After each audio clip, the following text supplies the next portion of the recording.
kita bicara sekarang pertama secara spirit itu sudah terasa ya dengan Undang-Undang Nomor 2 tahun 2020 itu apa namanya spirit krisis ya, kita berada dalam krisis itu jelas terasa ya.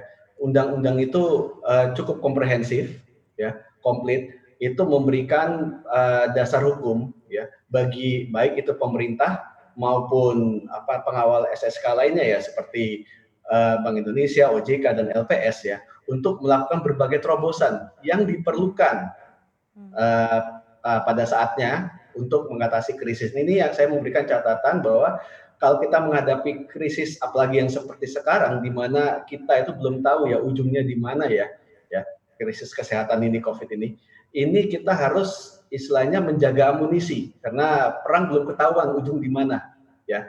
Jadi kita harus tepat timing dan tepat dosis. Kalau saya ngelihat overall yang sedang dijalankan mengenai dari pemerintah itu kebijakan fiskal itu sudah memadai. Memang ini tinggal menunggu eksekusinya yang tampaknya masih ada isu yang itu juga sudah diadres oleh Presiden kan. Kemarin beliau sudah sangat concern mengenai hal ini. Oke, amunisi apa Pak yang harus dijaga begitu ya terkait mengenai kondisi penyaluran atau bantuan atau mungkin segala hal terkait mengenai stimulus pemerintah kepada kondisi COVID-19 ini Pak? Kalau misalnya boleh di-stated, kalau seandainya kita lihat masa sekarang ini begitu ya, walaupun tadi udah terasa tapi masih belum maksimal begitu. Apakah harus langsung begitu dipusatkan kepada sektornya supaya nggak semua sektor tertekan begitu atau seperti apa Pak Doni?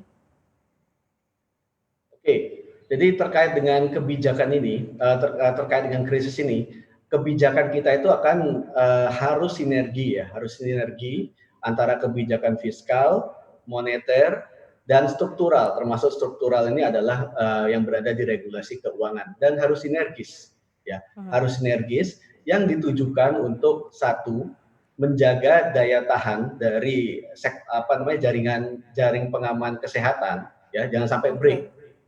Jangan sampai rontok kemampuan rumah sakit ya seperti itu. Yang kedua adalah berupaya agar ekonomi masih tetap bisa jalan ya.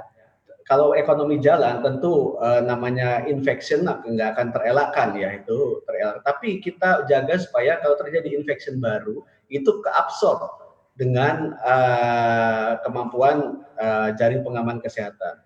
Terus yang ketiga adalah kita harus membuat pertahanan diri ya. Di sini dalam ini krisis yang berbeda dengan krisis-krisis yang pernah kita yang pernah terjadi di negara ini sebelumnya.